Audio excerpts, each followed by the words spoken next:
พุทธเจ้านอบน้อมแด่พระธรรมนอบน้อมแด่พระอริยสงฆ์ขอความสุขความสันติจงบังเกิดแด่ท่านผู้ฟังทุกท่านนะครับสวัสดียามเช้านะครับอากาศสดใสหลังจากที่ฝนตกรู้สึกจะตกกระจายไปทั่วเมื่อวานนี้หนักจริงๆนะครับฝนตกหนักทำให้เกิดน้ำท่วมเกิดน้ำไหลหลากแล้วก็วันนี้ก็สบายไปหน่อยเพราะว่า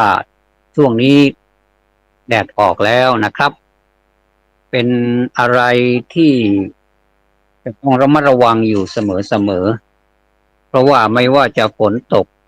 มากตกน้อยหรือว่าน้ำท่วมเล็กท่วมน้อยก็ต้องระวังเรื่องสุขภาพเพราะว่าสุขภาพเป็นเรื่องที่ต้องเอาใจใส่ดูแลรักษาดูแลเขาให้อยู่ดีมีสุขตามสมควรแก่อัตภาพนะครับเพราะว่าการที่จะได้มาซึ่งอัตภาพมันเป็นสิ่งที่ยากเหลือเกินกว่าที่จะได้มาเป็นมนุษย์กับเขานี่ไม่รู้ว่าเราไปอยู่ที่ไหนไปหลงอยู่มุมไหนของโลกก็ไม่รู้เป็นเทวดาก็ไม่รู้เป็นอะไรอยู่ก็ไม่รู้สักอย่างพอมาถึงชาตินี้อีกก็ดันไม่รู้อีกทำยังไงดีเราจะให้รู้มีวิธีการนะครับมีวิธีการที่ให้รู้จักตัวเองว่าตัวเองเป็นคนอย่างไรแล้วก็ไม่ต้องไปเครียดหรือว่าไปคิดกับการที่เราเกิดมาเมื่อก่อนนี้เราเป็นอะไรแล้วเราจะไปเป็นอะไรไปเกิดที่ไหนอย่างไรจะเป็นมนุษย์อีกไหมอะไรประมาณนี้ก็อย่าไปคิดเลยดีกว่าเพราะว่าการคิดอย่างนี้นะครับเป็นสิ่งที่ให้เราเกิดทุกข์เอาอย่างนี้ดีไหม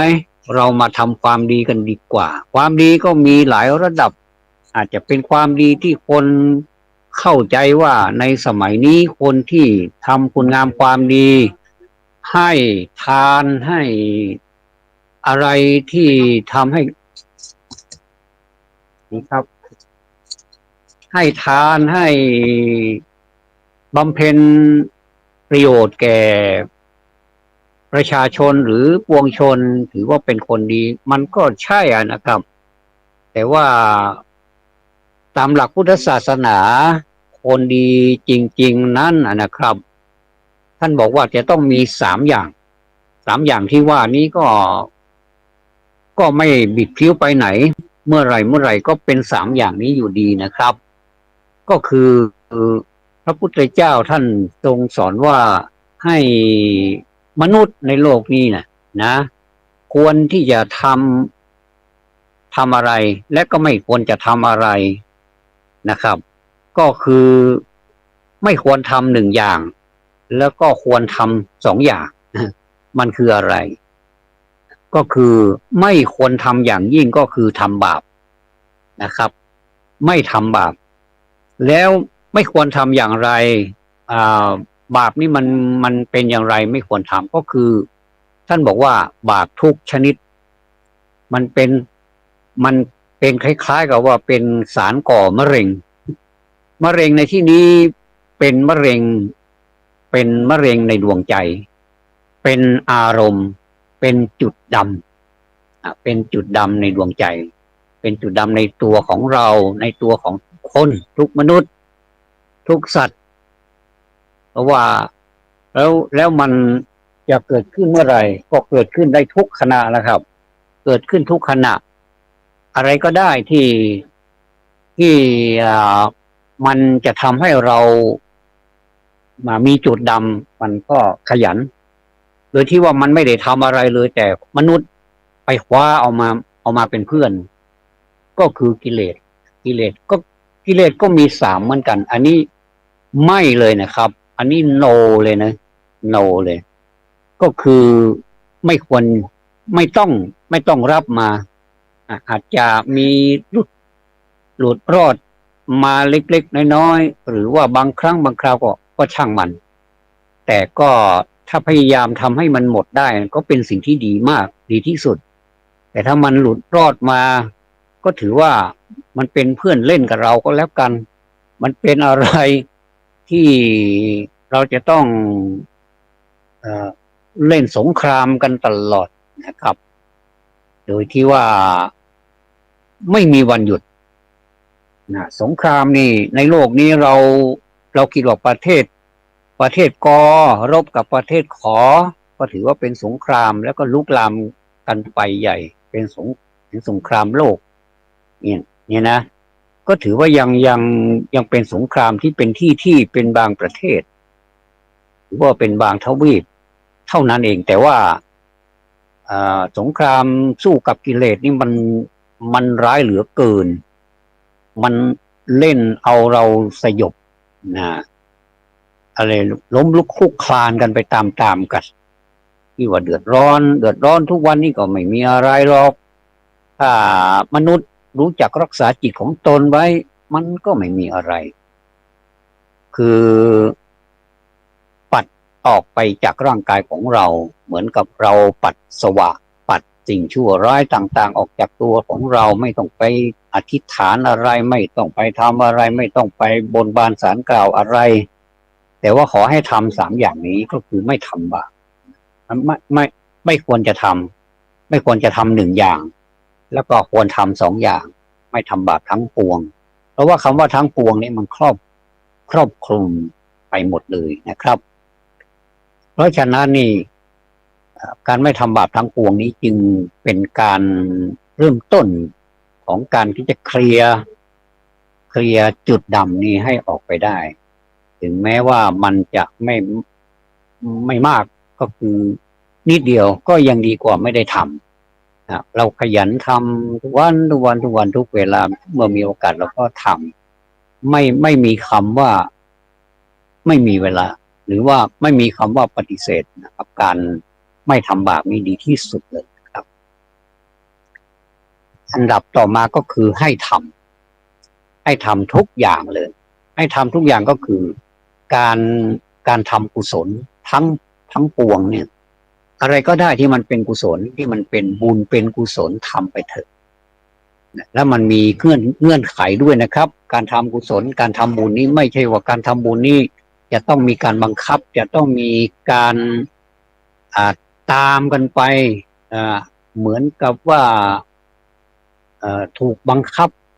ขอร้องแกมบังคับอะไรเนี่ยนะครับก็จะเป็นประมาณนี้หรือเปล่ามันถึงได้มีคนขยาดต่อการทำกุศลแต่ความจริงแล้วกุศลมีมากมายบุญก็มีมากมายบุญกิริยาวัตถุ3ก็มีบุญกิริยาวัตถุ10ก็มีเราไปอ่านดูนะครับทำความเข้าใจ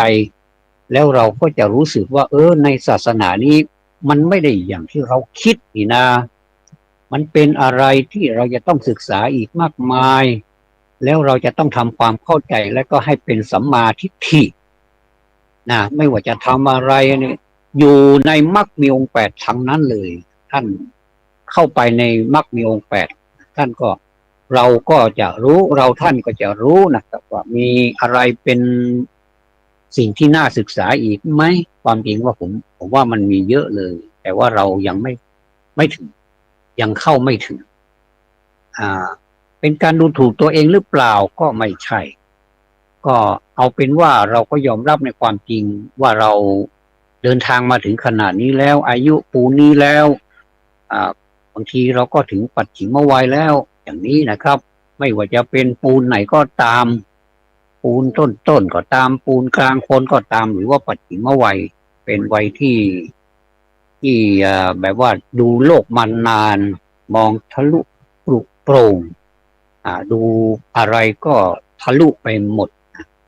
ทะลุขาดเลยอย่างเนี้ยในเมื่อเป็นอย่างนี้แล้วควรจะมองทำให้มันทะลุด้วยนะครับโดยการศึกษาไม่ว่าชีวิตของเราจะเป็นอย่างไรนะก็สามารถศึกษาได้ไม่มีข้อแม้ว่าศึกษาไม่ได้ก็เดี๋ยวนี้ก็มีสถานหรือว่าแหล่งศึกษามากมายเหลือเกินที่ให้เราได้ร่ำเรียนกันไม่จำเป็นจะต้องอยู่ที่เดิม แล้วก็มีติดตัวไปทุกที่มีหมดเลยเทคโนโลยีมันอำนวยความสะดวกต่อเราเหลือเกินทำให้เรานี้สะดวกสบายไปหมดอย่ามองข้ามนะครับเล็กๆน้อยๆที่มันเป็นภาษาบาลีแล้วก็เราก็ดูคำแปลด้วยแล้วก็เอาคำแปลนั้นมามาดูคำแปลบางทีเขาก็มีอธิบายด้วยแล้วก็ดูอธิบายแล้วก็เราก็เพิ่มเติมดูบ่อยๆครับวันนี้ดูยังไม่จำยังไม่เข้าใจพรุ่งนี้ก็ยังดูได้มันก็ไม่หนีไปไหนแต่ยิ่งวันนับนานวันเข้านี้มันก็ทำให้เกิดเขาเรียกว่าเกิดทักษะเกิดความจำอย่างเดียวก็ไม่พออีกนะบางทีเราจำเราไม่เข้าใจมันก็ต้องเข้าใจด้วยจำด้วยเข้าใจด้วยเหมือนกับเราเรียนปริยัตินะท่านบางทีโอ้โหใช้ผู้เรียนนี่นักเรียนนี่นักศึกษานี่โอ้โหท่องกันหัวฟัดหัวเวียงแต่มันจำชั่วระยะเวลาหนึ่งแล้วก็มันก็เป็นอนิจจังมันเป็นของไม่แน่นะครับมันเป็นสัญญาอนิจจาคือความจำไม่เที่ยงความจำได้หมายรู้มันก็ไม่เที่ยงมันไม่เที่ยงนะครับเอาแค่ไม่เที่ยงอย่างเดียวมันไม่เที่ยงมันไม่แน่นอนมันอยู่อย่างเดียวอยู่อย่างมั่นคงไม่ได้มันก็ต้องเปลี่ยนแปลงไปตามสถานะตามสิ่งแวดล้อมตามบริบทของสังคมไปเรื่อยๆของมันเราอย่าไปว่ามันเลยว่าเราทำไมมันเมื่อก่อนนี้เราทำไมมันจำดีเลิศเหลือเกินเมื่อก่อนนี้ผมเองนะตอนเป็นเด็กๆจำมากเลยนะครับจำมากเลยเราท่องไม่กี่รอบเราก็จำแล้วแต่หาได้รู้ความหมายของมันไม่ว่ามันคืออะไรเขาใช้ให้ท่องเราก็ท่องแต่ตอนนี้นี่อยากจะท่องให้จำแต่ไม่จำใช้ความเข้าใจแต่ก็ยังท่องอยู่นะครับท่องเพื่อให้จับประเด็นได้ว่าเรากำลังพูดเรื่องอะไรบางทีเรานึกขึ้นมามันอยู่ในมโนภาพของเราเนี่ยนะครับว่ามันอยู่ในมโนเรานี่ว่ามันคืออะไรบ้างเราจะพูดอะไรเนี่ยก็จะพูดถึงเรื่องขันติมันคืออะไรนะก็มันพยายามมาตีให้มันแตกขบให้มันแตกธรรมะนี่มันสำหรับการใช้ขบใช้เคี้ยวให้มันแตกเหมือนเรา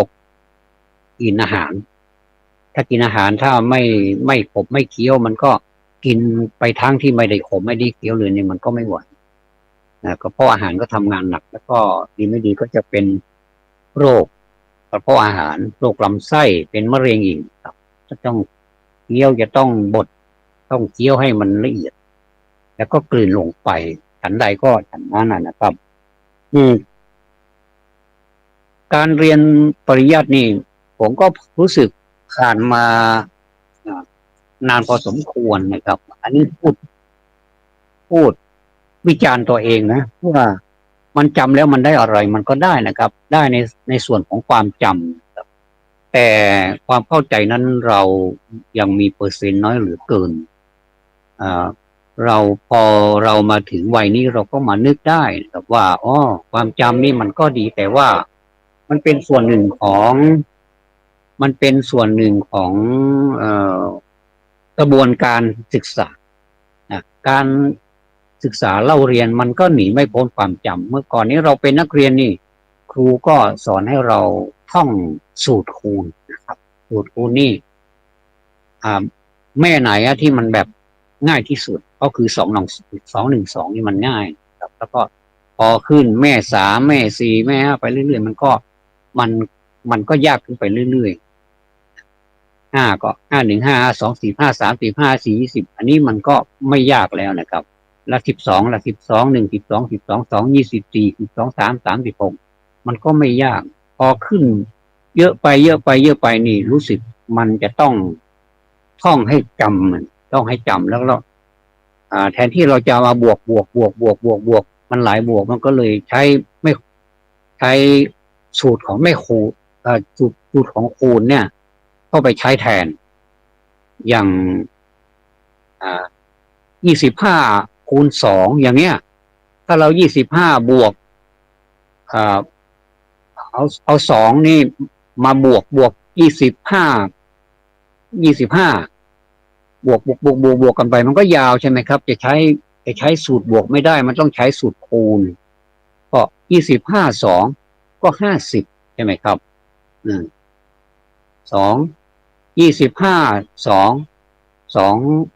ง25อะไรดีสมมติว่า25 2เป็นเท่าไหร่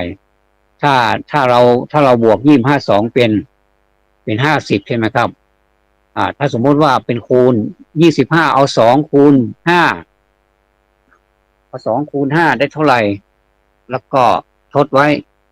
ถ้ามันทดมันไม่ทดนะครับ2คูณ5แล้วก็10มันได้เท่าไหร่ก็เป็น100 110ใช่ไหมครับอย่างนี้เป็นต้นมันก็ไม่เหมือนกันผลที่มันออกมามันก็ไม่เหมือนกันเพราะฉะนั้น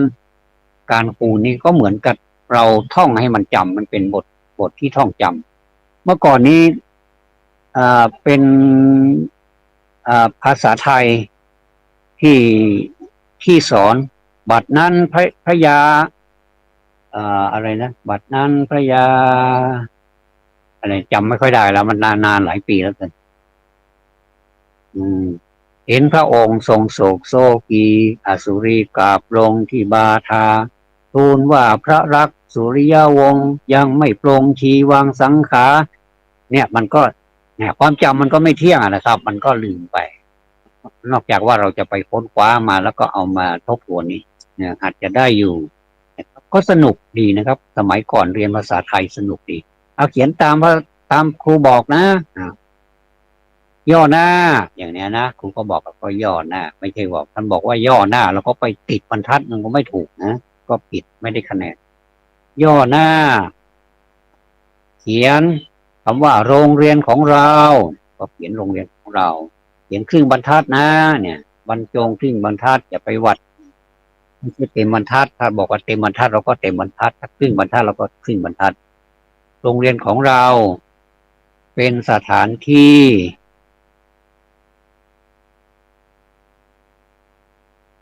สำหรับการเล่าเรียนของนักเรียนและสิ่งเหล่านี้เขาไม่ได้ให้เขียนติดกันนะท่านก็บอกว่าถ้าวรรคเขาจะบอกวรรคโรงเรียนของเราแสดงว่าจะต้องวรรคนี่หมายถึงวรรคพองามวรรคเป็นสถานที่ศึกษาเล่าเรียนถ้าติดกันก็ติดกันไปเลยถ้าวรรคก็วรรคถ้าย่อหน้าใหม่ก็เป็นย่อหน้าใหม่แสดงว่าประโยคนั้นมันจบไปแล้วแล้วก็มีย่อหน้าใหม่อย่างเนี้ยก็สนุกเมื่อก่อนนี้สนุกมาพูดถึงภาษาไทยแล้วมันสนุกจริงๆเนี่ยนะครับอันนี้ยังอยู่ที่ว่าทำกุศลให้ถึงพร้อมกุศลทุกอย่างให้ทำให้ถึงพร้อมกุศลนี่หมายถึงการดูแลคุณพ่อคุณแม่ผู้มีอุปการะคุณปู่ย่าตายายด้วยไหมรวมไปถึงสังคมที่เราอยู่ด้วยไหมรวมหมดเลยนะครับแม้แต่สิ่งแวดล้อมประเทศชาติบ้านเมืองของเราสิ่งที่มันเป็นสาธารณชนเป็นสาธารณประโยชน์ไม่ใช่สาธารณชนเป็นสาธารณประโยชน์อาคารศาลาที่พักรอรถอย่างเนี้ยนะรอรถประจำทางอย่างเนี้ยเราควรจะทำสกปรกไหมเนี่ยมันไม่ควรเราทำอย่างไรในเมื่อเรารับประทานอะไรแล้วที่มันหิวเราก็รับประทานแล้วก็พอดีมันมีเศษขยะอยู่มันเป็นถุงเป็นอะไรที่บรรจุอาหารมานี่เราก็มองดูถังขยะแล้วก็ไปใส่ถังขยะอย่างนี้ก็เรียกว่าเป็นการทำกุศลอย่างก็ทำให้ทำความดีโดยที่ว่าไม่ต้องบอกแล้วก็ไม่ต้องเที่ยวไปบอกใครว่าเราเป็นคนที่รักความสะอาดการกระทำมันบ่งให้รู้เลยนะครับไม่จำเป็นจะต้องไปโฆษณาก็ได้ทีนี้เกี่ยวกับถนนหนทางก็เหมือนกันครับไม่ใช่ว่ากินไปด้วยทิ้งเรี่ยราดถนนไปด้วยหรือว่าทำอะไรก็ได้ตามใจในสถานที่ราชการเป็น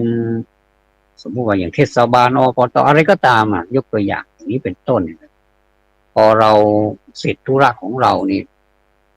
กินอะไรก็ทิ้งขว้างไปเรื่อยนี่ถือว่ามีคนที่เก็บกวาดอยู่ เลยไม่สนใจว่ามันจะทำให้เกิดความรกหูรกตาอย่างไรแล้วก็ผิดมโนธรรมสำนึกผิดจริยธรรมไปด้วยก็รีบเก็บเลยเหมือนกับในระบบของการศึกษาอย่างเช่นการศึกษาธรรมะเนี่ยนะครับ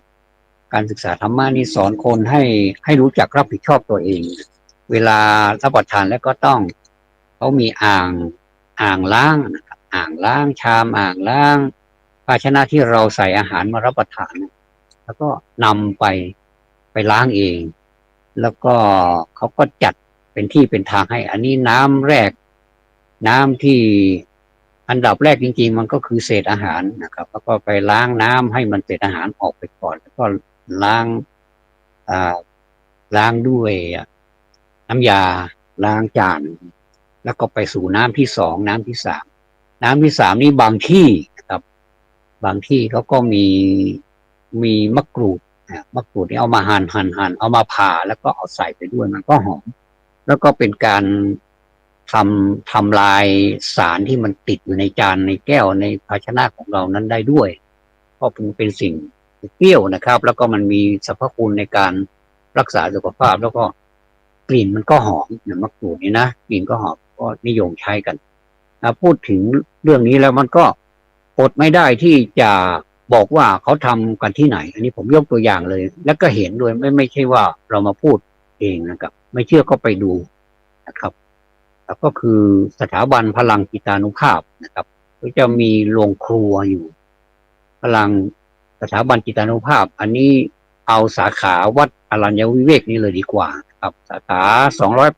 286นะครับวัดอรัญญวิเวกตำบลอินทขินอำเภอแม่แตงนะครับนี้ก็ใช้เป็นสถานที่ศึกษาสมาธิการเดินจงกรมการที่จะมีอุบายที่จะกำจัดจุดดำที่หลวงพ่อท่านให้ความสำคัญหลวงพ่ออะไรล่ะหลวงพ่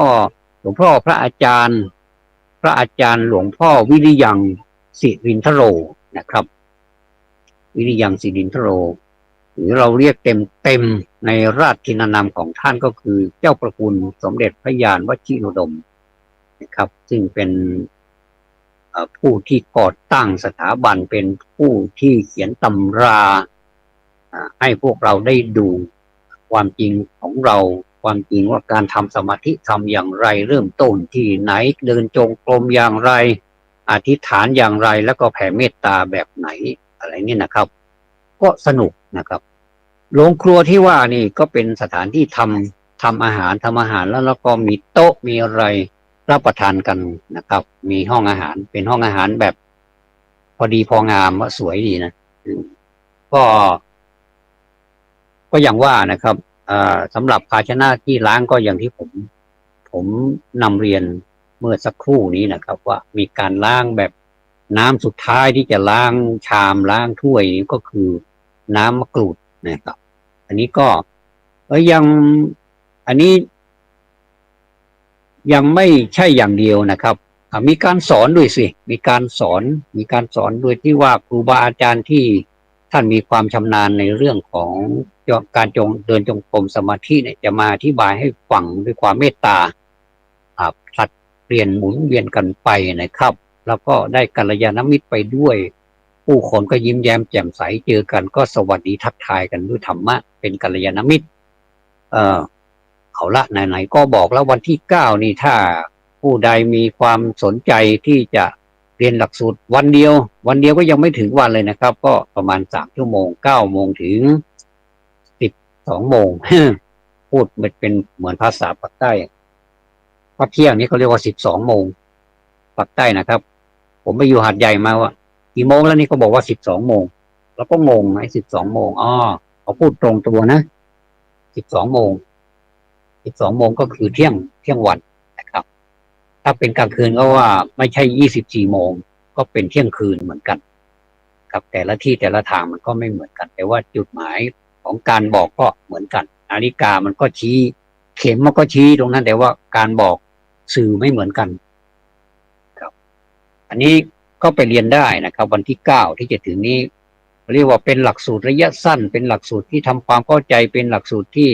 เราจะชนะใจตนเองได้อย่างไรเดี๋ยวถ้าเราสงสัยแล้วก็เดี๋ยวเขาจะเปิดปริศนาอ่าทำลายความสงสัยเสียได้ก็จะเป็นอานิสงส์ครับที่วัดนะที่ก่อนทางเข้าวัดจะมีซ้ายมือจะเป็นศาลาสองสองชั้นมีใต้ถุนสูงอะครับจะเป็นสองชั้นก็ไม่ใช่เป็นชั้นครึ่งยกใต้ถุนยกสูงเป็นข้างบนนี่ก็จะเป็นที่เรียนนะครับก็เชิญนะครับเวลา9 โมงไปถึงเที่ยงวันก็ขอเชิญมีอย่างหนึ่งก็คือมีเบรกด้วยนะครับมีการพักด้วยมีการพักแล้วก็มีการเป็นทฤษฎีด้วยหน่อยนึงแล้วก็มีการปฏิบัติด้วยนะครับน่าสนใจนะครับน่าสนใจเถอะไปเถอะนะครับก็นี่เป็นข้อที่2ที่ว่าควรทำ1ไม่นะครับ2ควรแล้วก็3นี่ควรอย่างยิ่งนะครับเพราะว่าถ้าจิตใจเราเศร้าหมองแล้วเราจะปฏิบัติธรรมอย่างอื่นไม่ได้เลยอย่างสมมุติว่าเราจะไปทำสมาธิเนี่ยเราเกิดโกรธกันเถียงกันทะเลาะเบาะแว้งกันที่ครอบครัวของเราเนี่ยไม่ว่าสามีภรรยาใครทะเลาะกันหรือว่าสามัคคีกันทะเลาะทั้ง3 คนลูกก็ทะเลาะแม่ก็ทะเลาะพ่อก็ทะเลาะกันไปทะเลาะกันมาเสร็จแล้วไม่ใช่เรื่องอะไรหรอกนะเรื่องไม่เป็นเรื่องก็เอามาเป็นเรื่องก็ทำให้ทะเลาะกันแล้วก็พอดีวันที่9ก็จะมีนัดไปอบรมเนี่ยสมาธิเนี่ยก็เลยหน้างอขึ้นไปเลยไม่สบายใจเนี่ยเดี๋ยวก็พอเราเรียนไปสักไปหน่อยหนึ่งแล้วก็อารมณ์เราก็จะเริ่มเปลี่ยนนะครับเพราะว่าจริงๆแล้วอารมณ์ของเราเนี่ยนะมันสามารถบังคับได้ถ้าเราเต็มใจที่จะบังคับนะครับเพราะว่าเราปล่อยไปตามอารมณ์นี้ก็ปล่อยให้มันเกิดโดยที่ว่ามันย่ำยีเรา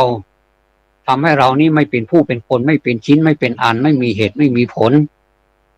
มีแต่เหตุที่ไม่ดีแล้วก็ผลที่ไม่เหมาะสมที่ไม่งามอย่างนี้ทำให้เราเสียดุลถ้าเป็นการค้าก็เรียกว่าเป็นเสียดุลการค้านะครับไม่ได้กำไรอะไรเลยนะครับไม่ได้กำไรอะไรเลยเสียดุลการค้าก็เสียเวลาเปล่าก็คือลงทุนไปเท่านี้แต่ว่าได้มาเท่านี้เองลงทุนไป1,000,000ได้มา500,000อย่างเงี้ยครับก็เหมือนกับเอาเงินไปเล่นการเล่นกับชีวิตก็เหมือนกันถ้าเราทำให้เราขาดทุนบ่อยๆเราก็เสียดุลนะครับเราเรียกว่ามันต้องปรับความสมดุลสำหรับจิตใจของเราให้ได้มันยอมรับนะครับว่าเดี๋ยวมันก็หลุดมันเป็นธรรมดาเนี่ยอันนี้แหละถึงได้เรียกว่าชินสาสมาธิ เป็นสมาธิเอาชนะใจตนเองภาษาบาลีท่านก็รับรองเอาไว้ท่านก็กล่าวเอาไว้นะครับสำหรับนักบาลีนักแต่งกระทู้นักธรรมทั้งหลายนะครับอัตตาหาเวชิตังไสยโยชนะตนนั่นแหละเป็นดีอัตตาหิกิระพุทธโมได้ยินว่าตนแลฝึกได้ยากตัวของเรานี่ฝึกได้ยากจริงๆกว่าจะฝึกได้นี่แทบตายเลยนะแต่ความจริงถ้าเราฝึกไปบ่อยๆฝึกไปวันละเล็กวันละน้อยมันก็เหมือนกับเราไม่มีอะไรแล้วมันก็โดยอัตโนมัติมันก็รู้แล้วมันก็เกิดประสิทธิภาพในการดำรงชีวิตได้ด้วยครับอันนี้เป็นเรื่องดีมากเลยเป็นเรื่องที่ท้าทายความกล้าหาญไม่ถึงกับกล้าหาญอะไรมากมายนะครับไม่ต้องเตรียมเนื้อเตรียมตัวอะไรจนแบบว่าโหเลิศเลอเพอร์เฟกอะไรไม่ต้องก็เป็นคนธรรมดานี่แหละก็ไปปฏิบัติธรรมธรรมดาการปฏิบัติธรรมนี่อย่าไปคิดว่าเราจะต้องไปเข้าคอร์สต้องไปสำนักโน่นนี่นั่นไม่ใช่อยู่บ้านเนี่ยอยู่เฉยๆนี่ก็เป็นการปฏิบัติธรรมอยู่แล้วใช้ความอดทนขันติคือความอดทนโสรจากความเสงี่ยมเนี่ยเราใช้ว่าเราจะต้องอดทนอะไรบ้างอดทนต่อการงานอดทนต่อความเจ็บไข้ได้ป่วยอดทนต่อความลำบากอดทนต่อความเจ็บใจ3อดทนนี่ความเจ็บใจนี่ไม่มันสุดยอดจริงๆสุดยอดไม่ดีนะถ้าเจ็บใจแล้วมันจะแบบมีเวรมีภัยมัน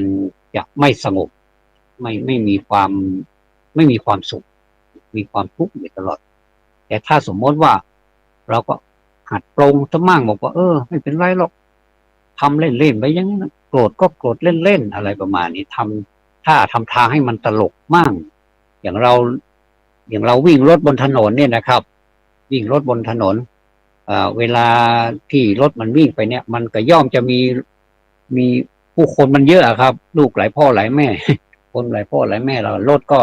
ต่างชนิดกันเนี่ยนะบางทีก็ขับฟุตฟาดขับแบบเสียวๆแบบยังไงแบบทำให้เราอารมณ์เสียเนี่ย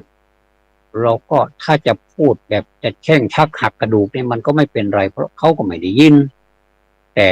ความทุกข์มันตกอยู่ที่ใครตกอยู่ที่เขาใช่ไหมก็ไม่ใช่อีกแต่มันตกอยู่ที่เราพูดเองเนี่ยแช่งชักหักกระดูกเป็นอย่างนั้นอย่างนี้เราก็หน้านิ้วคิ้วขมวดความทุกข์ก็ตกที่เราเองอย่างนั้นเลยเราก็มาเปลี่ยนแผนใหม่ดีกว่าผ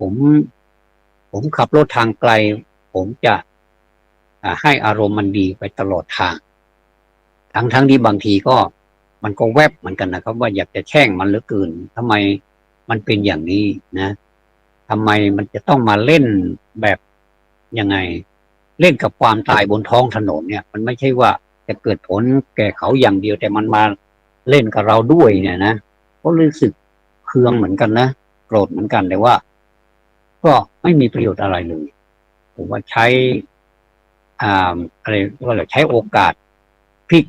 กวิกฤตให้เป็นโอกาสวิกฤตที่เราจะโกรธเขาเนี่ยแล้วก็เหมือนกับการแผ่เมตตาไปด้วยแต่มันก็ไม่ใช่เป็นรูปเมตตานะบอกว่าพี่จะรีบไปไหนนะผมขอไปก่อนนะอย่างนี้นะแซงไปเลยครับเนี่ยเราก็ตบไปเลี้ยวไปซ้ายให้เขาก็แซงไปเขาก็ติ้นก็ได้กัลยาณมิตรไปอีกคนหนึ่งแล้วก็ถ้าสมมุติว่ามันขับปุ๊บปั๊บขับแบบเหมือนกับรถแข่งเลยอย่างเงี้ยนะเขาก็ไม่ได้ว่าแล้วก็ปล่อยเขาไปบางทีก็ไปข้างหน้าแป๊บเดียวรถสีนี่แหละรถยี่ห้อนี้แหละทำไมมันชนกันก็เพราะว่าคนนี้เขากล้าตายเนี่ยเป็นหน่วยกล้าตายทดลองว่ามันจะตายไหมเนี่ยปรากฏว่าในรถนั้นก็มีการเสียชีวิตด้วยแล้วก็รถก็เสียหายหมดเลยพังเป็นแถบเป็นคันเลยอย่างเนี้ยนะเข้าไปบวกกับรถใหญ่เข้ามันก็จะไปเหลืออะไรนะครับเราก็ไม่ได้แช่งนะเราก็บอกว่าพี่ไปเถอะเนี่ยนะแต่ระวังหน่อยเนี่ยมันก็ไม่เชื่อเรานะแสดงว่าจิตเรานี่มันจะไม่ถึงกันถ้าจิตมันถึงกันน่ะเหมือนกับพระอรหันต์นะเราพอนึกมันก็นึกถึงกันได้นะแต่นี่ก็เป็นปุถุชนธรรมดาเนี่ยมันนึกไม่ได้มันก็ยังโลดแล่นไปตามขนองมือขนองเท้าไปเรื่อยๆเดี๋ยวก็เกิดเรื่องแล้วก็เกิดจริงๆถ้ามันตายไปเลยมันก็ดีนะแต่ว่ามันพิการนี่สิครับพิการตลอดชีวิตนะสิ่งที่คนไม่อยากได้เนี่ยก็คือการพิการความพิการตลอดชีวิตเนี่ยไม่อยากได้หรอกแต่ว่าถ้าอยากอย่างอื่นเนี่ยอยากเห็นเราไปถ่ายบัตรประชาชนถ่ายใบขับขี่ใบอนุญาตขับรถเนี่ยนะมีหลายประเภทมอเตอร์ไซค์รถยนต์ก็มีหลายประเภทรถยนต์เล็กรถยนต์โดยสารส่วนตัวมีรถเก๋งรถกระบะรถปิกอัพนี่นะแล้วก็มีรถตู้เนี่ยนะ3ประเภทนี้ก็เป็นอยู่ในใบเดียวกันขับได้3อย่างถ้านอกจากนี้แล้วก็ไม่ได้นะครับก็ถือว่าผิดกฎหมายแล้วก็จะมีขนาดกลางอีกอย่าไปรถ6 ล้อรถ10 ล้อรถพ่วงรถอะไรก็ว่ากันไปนะครับอันนี้มันมีหลายประเภทแบบเนี้ยนะครับมันก็ความยากง่ายก็ไม่เหมือนกันเนี่ยผมเดินทางไปฝางเมื่อเร็วๆนี้เมื่อวันซืนก็ว่าไปอย่างเนี้ยตลอดครับก็ทำให้เราสบายใจแล้วคนที่ไปกับเราด้วยนี่เขาก็สบายใจว่าเราอารมณ์ดีทำให้เขาคลายกังวลเนี่ยเพราะว่าอุบัติเหตุมันย่อมจะเกิดขึ้นในทุกเมื่อนะครับเราก็ไม่ต้องไปประมาทนะครับอย่าไปขับเร็วเกินไปสิ่งถนนถ้ามันควรจะเร็วเราก็เร่งความเร็วให้มันขึ้นไปอีกพอสมควรเร็วเกินไปก็เอาไม่ได้นะเอาไม่อยู่นะครับเบรกนี่คว่ำเลยนะคว่ำเลยพลิกเลยนะ นะทีนี้เราถ้ามันเป็นทางรถเลี้ยวนะครับขึ้นไปทางขวางนี่ก็ที่กลัวชาวบ้านเขากลัวแล้วก็นักท่องเที่ยวเขากลัวนะก็เป็นที่ดอยหัวโทรอยต่อระหว่างเชียงดาวกับแอปากานี่เลยนะโอ้โหมันจริงๆแต่เราก็ผ่านไปได้นะโดยเฉพาะอย่างยิ่งเราเหมือนมักจะเจอรถบรรทุกรถพ่วงนี้ทุกเที่ยวเลยนะครับไม่ว่าจะขึ้นจะล่องก็เจอทุกเที่ยวเลยเราจะต้องใช้ความแจ่มใสของจิตใจไม่ต้องไปว่าอะไรเขานะครับอวยพรให้เขาเป็นเพื่อนร่วมทางเราอย่างเนี้ยครับอันนี้ยกตัวอย่างแค่รถนะการใช้บริการสาธารณะหรือว่าใช้บริการต่างๆอย่างเช่นยกตัวอย่างเช่นไปธนาคารเราก็ต้องมีบัตรคิวใช่ไหมครับเขาจะมีบัตรคิวมีตู้บัตรคิวเราก็ไปกดแล้วมันก็มีบัตรคิวใบเล็กๆเก็บไว้แต่เขาเรียกมาเรียกเบอร์เราสมมุติว่าเบอร์เรา B006เนี่ยนะเราก็พอ B006เราก็ของเราก็ใช่เราก็ไปอันนี้ไปใช้บริการเขาอย่างเนี้ยไม่ว่าจะเป็นไปรษณีย์ไม่ว่าเป็นส่วนราชการอื่นๆก็ตามประเด็นนี้เขามีบัตรคิวหมดเลยนะครับเราก็ต้องปฏิบัติตามก็ไม่ต้องไปแบบไปโกรธไปลุกลี้ลุกลนถ้าเราอยากจะไปให้มันเสร็จไวๆเราก็ต้องไปไวๆต้องไปแต่เช้าต้องไปตั้งแต่เขาเปิดเลยเนี่ยไปnumber oneเลยเป็นไงนะไปรอเขาเลยเนี่ยเขาเปิดปุ๊บเราก็เข้าไปบริการเป็นคนแรกเลยอย่างเนี้ยมันก็ไม่เสียอารมณ์แต่ว่าถ้าเราสมมุติว่าคนมันเยอะอย่างเนี้ยอย่าไปว่าให้กันว่าคนเราน่าจะไปได้ก่อนนะอะไรเนี่ยนะก็ไปใช้สิทธิ์ไปแซงเขาเนี่ยมันจะทำให้เสียระบบนี้ก็เรียกว่าทำให้จิตใจผ่องใสเหมือนกันไม่ว่าจะเป็นการทานอาหารที่เป็นการทานแบบว่าเป็นกลุ่มเป็นก้อนอย่างเงี้ยนะบางทีก็ไม่เอื้อเฟื้อกันของอร่อยก็เก็บไว้ทานคนเดียวเนี่ยแล้วก็บางทีถ้ามันเป็นโต๊ะหมุนก็ดีไปอย่างโต๊ะหมุนก็หมุนมาหาเราบ้างคนอื่นเขาต้องการก็หมุนไปบ้างเนี่ยก็ทำใจให้มันสบายแม้แต่การรับประทานอาหารก็ทำใจให้สบายจะกินจะนอนจะอยู่อย่างไรก็ทำใจให้สบายท่านฟังธรรมะท่านก็ทำให้มันใจให้สบายไม่ใช่ว่ามันจะจบเมื่อไรแล้วมันจะพูดเรื่องอะไรไม่ต้องไปคิดก็ฟังไปก่อนถ้าเราไม่สบอารมณ์จริงๆเราก็ย้ายไปฟังที่เราชอบก็ไม่เป็นไรแต่ถ้าอยากจะฟังอีกก็กลับมาฟังอีกก็ได้ฟังไม่ทันก็มีการฟังย้อนหลังได้มันสารพัดมันมีประโยชน์ไปหมดเพราะฉะนั้นทำใจให้สบายอย่างเดียวทำจิตให้ผ่องใสอย่างเดียวเนี่ยมันครอบคลุมหมดทั้งหมดเลยนะครับก็เป็นการพูดไปแบบสบายๆแล้วก็เป็นการพูดแบบหลายๆอย่างนะครับเราจะมาพูดเรื่องอะไรกันการหลักการสำคัญนะครับหลักการสำคัญการที่เราจะให้พวกเราอยู่ด้วยกันได้เนี่ยมันก็เหมือนกับการเล่นกีฬาแบบชาวบ้านนะครับแบบราษฎรนะท่านบอกว่าสำหรับเด็กเนี่ยคนไหนช่างสงสัยเนี่ยนะสอนอะไรไม่ทำตามง่ายๆเนี่ยท่านว่าสอนยากเรื่องมากนะทีนี้มาเรื่องของกีฬานี่การวิ่งสามขาเนี่ยนะการวิ่งสามขาเนี่ยเรามักจะเจอเป็นกีฬามหาสนุกกีฬาของชาวบ้านทั่วไปเนี่ยนะส่วนมากเราจะเอามาแข่งขันกันที่เทศบาลอบตมันที่สถานที่มันกว้างขวางโดยความสะดวกดีมากเลยเนี่ยการวิ่งสามขาเนี่ยใช้ผู้เล่นสองคนใช้ผู้เล่นสองคนผูกขาข้างหนึ่งของคนทั้งสองไว้ด้วยกันแล้วก็ปล่อยขาอีกข้างหนึ่งเป็นอิสระคนสองคนเนี่ยจึงมีคนละหนึ่งขาที่เหลือขาซ้ายเนี่ยแล้วก็มาผูกขาขวาขาซ้ายของคนหนึ่งแล้วก็มาผูกขาขวาอีกคนหนึ่ง ก็กลายสองคนเป็นสามขา ขากลางนั้นเป็นผูกมัดผูกไว้ให้ติดกัน เวลาจะเคลื่อนก็สามัคคีกันด้วยนะไม่ใช่ว่าคนหนึ่งจะไปแล้วคนหนึ่งดึงไว้เนี่ยมันก็ไม่สามัคคีกัน ความชนะก็ไม่เกิดมีแต่แพ้อย่างเดียวคนสองคนจึงมีคนละหนึ่งขาที่เหลือ รวมเป็นสองบวกกับขาที่ผูกไว้ด้วยกันอีกหนึ่งขา ก็รวมเป็นสามขานะหลักการสำคัญคือสองคนสองใจต้องรวมใจให้เป็นอันหนึ่งอันเดียวกันเพื่อที่จะก้าวขาที่ผูกกันไว้ให้ไปพร้อมกันมันทำยากไหมท่านทำยากนะเพราะว่าถ้าสมมุติว่าไปประกบกับคนที่ไม่ค่อยถูกกันแล้วมันจะทำยังไงหน้างอไปด้วยแล้วมันจะชนะได้อย่างไรมันต้องดูคนด้วยนะแต่บางทีเขาไม่ค่อยลงรอยกันไม่ค่อยกินเส้นกันนี่นะมันก็ต้องไปผูกคนที่มันกินเส้นกันทำงานร่วมกันได้ถ้าใจยื้อกันไม่สามัคคีปรองดองกันเนี่ยจะหกล้มทันทีทั้งสองคนไปเลยไม่ใช่คนเดียวเพราะว่าคนหนึ่งล้มขามันก็ติดอีกคนที่ล้มไปมันก็คนหนึ่งที่ไม่อยากจะล้มมันก็ล้มตามไปด้วยเนี่ยบางทีก็ล้มทับกันก็เจ็บเหมือนกันนะธรรมชาติให้ขาทั้งสองผลัดกันทำหน้าที่ก้าวเดินเป็นอัตโนมัติเนี่ยนะครับไม่ต้องหยุดคิดว่าจะยกให้ขาไหนเป็นใหญ่กว่าได้ก้าวก่อนขาที่เหลือก้าวทีหลัง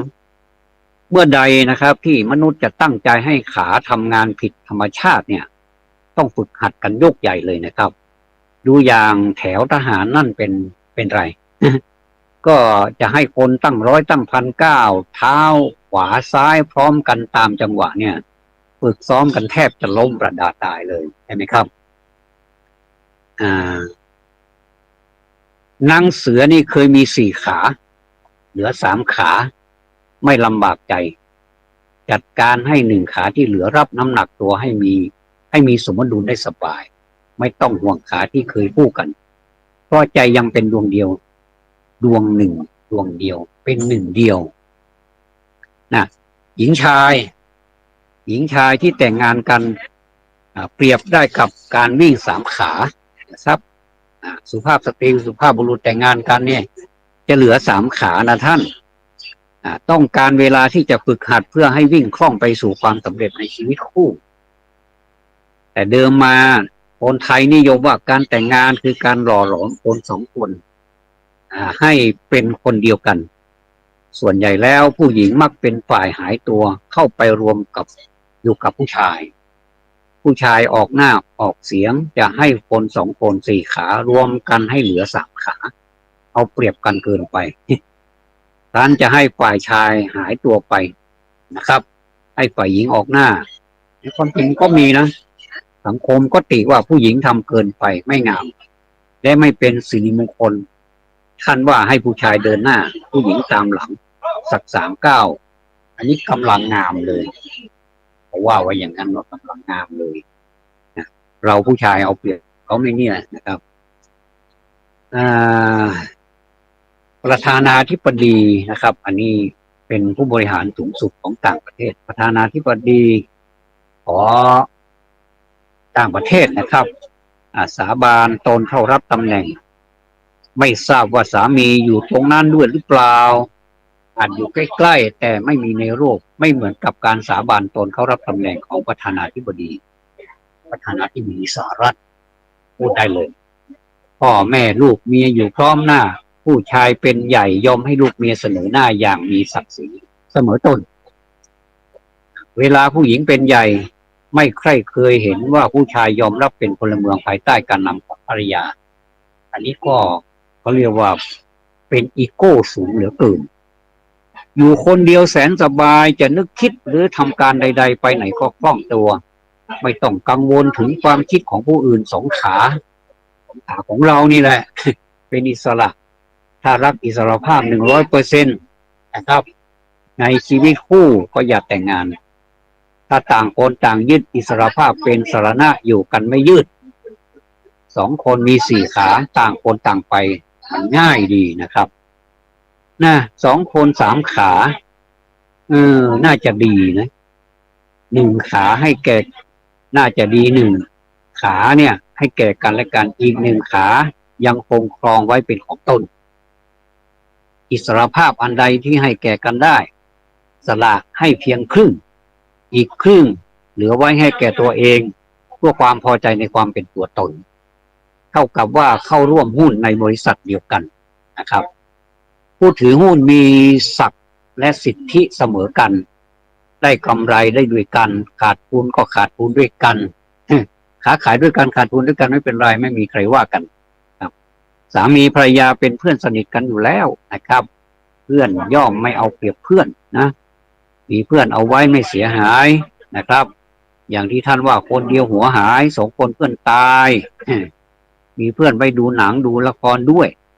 เพื่อนไม่ได้ทำให้หนังละครสนุกขึ้นแต่เราก็สนุกหรือเศร้าไปตามเนื้อเรื่องได้นะครับ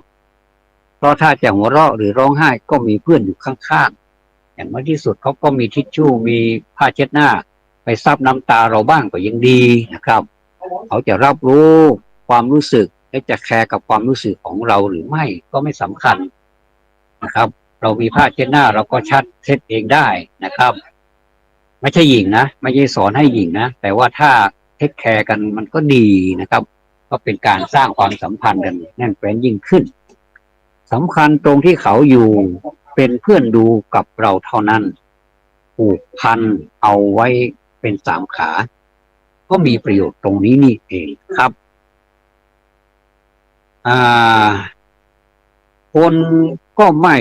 ไกลกันแม้ผูกขากันไว้แล้วก็ไม่เป็นเครื่องประกันว่าจะอยู่ตลอดรอดฝั่งหรือเปล่าทุกวันนี้เราก็เหมือนกับมัดติดกันเป็นสามขาไม่ว่าจะครอบครัวใดผู้สมรสคนใดก็ตามผู้ใดก็ตามก็เหมือนกับเราผูกมัดขาซ้ายกับขวาติดกันแล้วก็เหลืออยู่ขาใครขามัน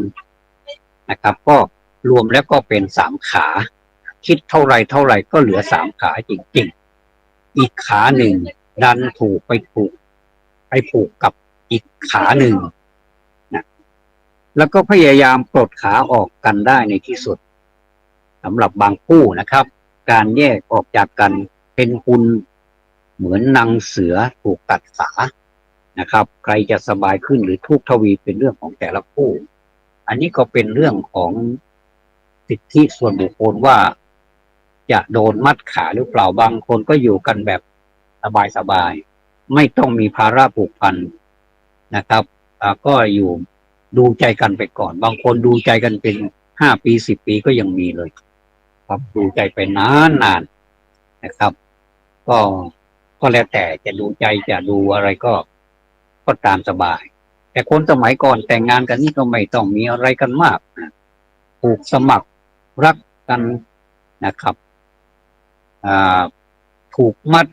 ให้ติดกันเป็นสามขาโดยอัตโนมัติก็อยู่กันแบบสบายๆไม่มีปัญหาอันนี้ก็ถือว่าในครั้งโบราณกาลนั้นก็ถูกมัดแบบของมาแล้วแล้วก็มาใช้ในทฤษฎีมาใช้เป็นการแข่งขันกีฬามนุษย์นี่มันก็เก่งเนาะก็สนุกสนานกันไปนอกจากวิ่งสามขาแล้วก็จะมีกีฬาอื่นๆอีกที่จะเปรียบเทียบกับการอยู่ด้วยกันอันนี้เปรียบสามีภรรยานะแล้วถ้าเปรียบด้วยเพื่อนนะเพื่อนก็เปรียบมาแล้วว่าถ้าเรามีเพื่อน1 คนเข้าไปดูหนังเข้าไปดูหนังดูละครหรือว่าเรื่องอะไรที่มันเศร้าๆเราเกิดร้องไห้ขึ้นมาอย่างน้อยที่สุดก็ยังมีคนมาซับน้ำตาให้เราปลอบใจเรารูปหลังเราอย่างนี้เป็นต้นก็ทำให้เราอุ่นใจมากขึ้นการพบเพื่อนก็ดีถ้าเป็นกัลยาณมิตรก็ยิ่งดีแต่ถ้าไม่เป็นกัลยาณมิตรก็ถือว่าเป็นกรรมไปหรือการกระทำกรรมเก่าที่ได้มาเจอกันอีกทั้งที่สาบานไว้แล้วไม่อยากจะเจอกันอย่างเนี้ยมันก็เจอกันจนได้จนกว่าจะหมดเวรหมดกรรมก็แล้วแต่เรา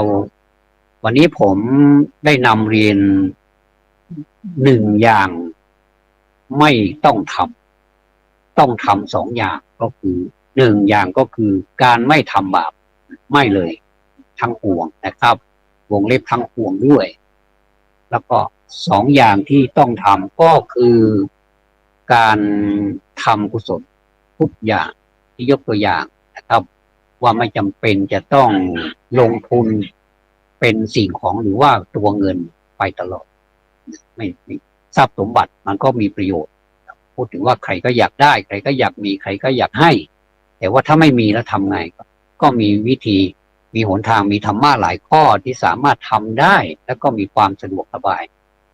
มีทางออกให้ไม่จำเป็นจะต้องจนตรอกหรือว่าไม่มีทางออกครับ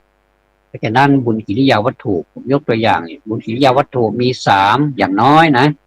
ทานศีลภาวนาแต่ถ้าบุญกิริยาวัตถุ10มันก็เพิ่มเข้าไปอีก7ข้อนะครับการฟังธรรมการขวนขวายการอะไรอีกไปดูนะครับมันน่าสนใจกันทั้งนั้น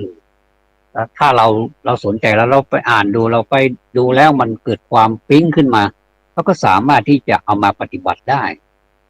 ท่านผู้รู้ทั้งหลายก็ทำแบบนี้กันทั้งนั้นนะครับเมื่อเรียนรู้แล้วเป็นปริยัติแล้วก็นำมาปฏิบัติมันถึงจะไปถึงจุดปฏิเวทปฏิเวทก็คือความสำเร็จนั่นเองเป็นผลมาจาก2ข้อแรกก็คือปริยัติแล้วก็มาปฏิบัติปริยัตินี่มันก็ไม่ยากนะว่าเรียนแล้วก็สอบกันแล้วก็ได้แต่มาถึงปฏิบัตินี้ทำไมไม่ค่อยนำเอาปริยัติมาทำกันหรือว่าเอามาปฏิบัติกันนะถ้าเอาปริยัติซึ่งถือว่ามันเป็นทางที่มันสะอาดสะดวกสบายแล้วเหมือนกับถนนหนทางนี่ไม่มีโคลนไม่มีอะไรน้ำไม่ท่วมขัง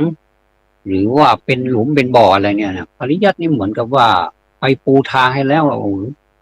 เป็นซุปเปอร์ไฮเวย์เลยนะแล้วก็ข้างๆนี่หรือว่าตรงกลางนี่เป็นถนนแบบ4 เลนอย่างเนี้ย4 เลน8 เลนเนี่ยนะวิ่งกันเลนใครเลนมันเนี่ยนะแล้วก็ไม่มีรถสวนกันข้างตรงกลางของถนนนี่ก็มีเกา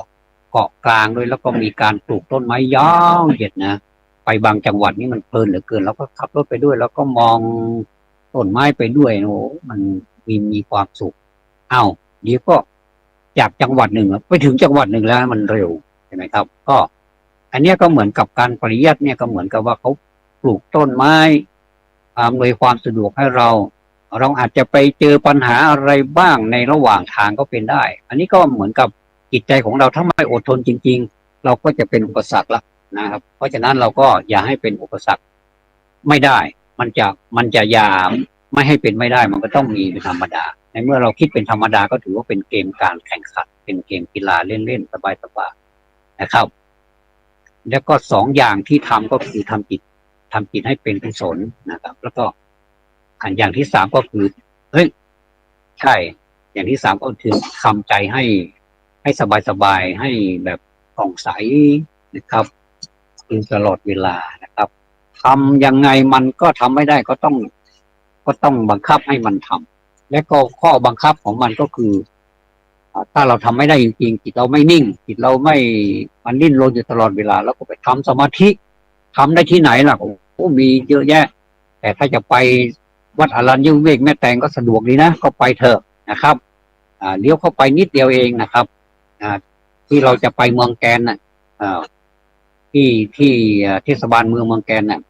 สมมุติว่าขึ้นมาจากปากทางเขื่อนแม่งัดก็มาเจอโรงพยาบาลแม่แตงก็ไปตามทาง